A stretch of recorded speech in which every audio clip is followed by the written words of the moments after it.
सबसे पहले आपको बताएं, प्रवर्तन निदेशालय ने अवैध खनन के मामले में पूछताछ के लिए मुख्यमंत्री हेमंत सोरेन को समन जारी कर दिया है। तो ये बड़ी जानकारी आपको दे रहे हैं, अहम जानकारी। उन्हें 3 नवंबर को करीब 11:30 बजे रांची स्थित ईडी के कार्यालय में पूछताछ के लिए हाजिर होने के लिए समन भेजा है।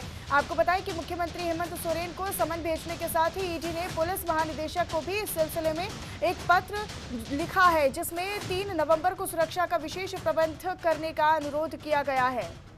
तो बीजेपी ने इस पूरे मामले को लेकर सरकार पर निशाना भी साधा है। करप्शन से समझौता नहीं होगा, ये बीजेपी ने कहा है इस पूरे मामले को लेकर, क्योंकि ईडी ने हेमंत सोरेन को समन भेजा है, पूछताछ के लिए अपने कार्यालय में बुलाया है। अब लेकिन उसको लेकर ये जो पूरा मामला है वो तूल पकड़ता जा रहा है। ईडी ने पुलिस महानिदेशक को भी पत्र लिखा है, लेकिन इस पूरे मामले के बीच बीजेपी ने भी हेमंत सरकार पर, सोरेन सरकार पर हमला बोल दिया है। उन्होंने कहा है कि करप्शन से कोई समझौता नहीं।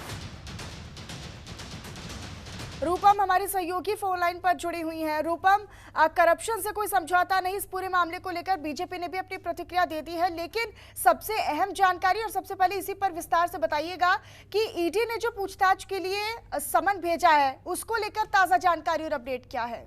जी मनीषा, मैं बता दूं कि अवैध खनन मामले में प्रवर्तन निदेशालय ने सीएम हेमंत सोरेन को सम्मन जारी किया है। ईडी ने आज पूछताछ के लिए बुलाया है। सूत्रों के हवाले में बता दूं, अवैध खनन से जो मनी लॉन्ड्रिंग के मामले हैं उसको लेकर हेमंत सोरेन से तलब किया गया है। हालांकि अभी तक ऐसी कोई अहम दस्तावेज और अन्य साक्ष्य ईडी को मिले हैं जिसके आधार पर ईडी ने पूछताछ करेगी। इससे पहले ईडी ने पूर्व सीएम के जो सलाहकार है अभिषेक से भी पूछताछ कर चुकी है। इसके अलावा अवैध खनन घोटाले मामले में सीएम के विधायक प्रतिनिधि पंकज मिश्रा के ठिकाने पर भी छापेमारी में कई अहम सुराग मिले थे। पंकज मिश्रा मनी लॉन्ड्रिंग मामले में जेल में बंद है। आने वाले दिनों में ईडी कुछ वरिष्ठ आईएएस और आईपीएस को भी नोटिस भेजकर पूछताछ के लिए बुला सकती है। जी, लेकिन रूपम, ये समझा जाए कि इस पूरे मामले के बाद हेमंत सोरेन की मुश्किलें और ज्यादा बढ़ती नजर आ रही हैं। बिल्कुल मनीषा, अगर देखा जाए तो ईडी में अभी तक तो ऐसी सुगबुगाहट नहीं है, लेकिन जिस तरह से उन्हें सम्मन जारी किया गया है और जो विधायक प्रतिनिधि पंकज मिश्रा के यहाँ जो छापेमारी की गई थी वहाँ से कुछ अहम दस्तावेज मिले हैं, उसके आधार पर ही सीएम हेमंत सोरेन को सम्मन जारी किया गया है। जी रूपम, इसी को लेकर 3 नवंबर को ही सुरक्षा के विशेष प्रबंध किए जाए, इस तरह की अनुरोध भी किया गया है पुलिस महानिदेशक को। जी मनीषा, सूत्रों के हवाले से ये तो खबर आ रही है, लेकिन अभी तक किसी तरह की कोई सुगबुगाहट नजर नहीं आ रही है यहाँ पे। जी, लेकिन इस पूरे मामले में अगर कहीं ना कहीं जो आरोप अवैध खनन मामले पर ईडी ने हेमंत सरकार पर लगाए हैं, कहीं ना कहीं अगर वो सिद्ध साबित होते हैं तो ये बहुत बड़ी मुश्किल है सरकार के लिए भी, और साथ ही साथ व्यक्तिगत तौर पर अगर हम बात करें तो हेमंत सोरेन के लिए भी।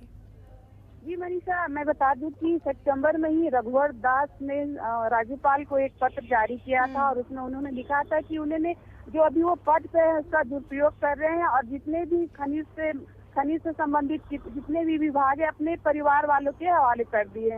उसको लेकर ही इस तरह की छापेमारी चल रही थी। उनके कई लोग ठिकाने पे छापेमारी की गई, लोग पकड़े भी गए हैं, जेल में भी बंद है, लेकिन उनके आधार पर ही उनकी निशानदेही पे भी सीएम हेमंत सोरेन को सम्मन जारी किया गया है। जी, लेकिन रूपम, क्या हेमंत सोरेन के अलावा कुछ करीबियों को या रिश्तेदारों को भी इस तरह का समन जारी किया गया है जो उनके संपर्क में लगातार बने हुए हों? क्या उनकी भी जांच होगी, उनसे भी पूछताछ होगी? जी मनीषा, मैं बता दूं कि उनके जो प्रेस सलाहकार हैं अभिषेक से भी 2-3 बार ईडी कार्यालय में उनसे पूछताछ की गई थी। उसके बाद विधायक प्रतिनिधि पंकज मिश्रा से भी पूछताछ की गई थी और भी लोगों से पूछताछ की गई थी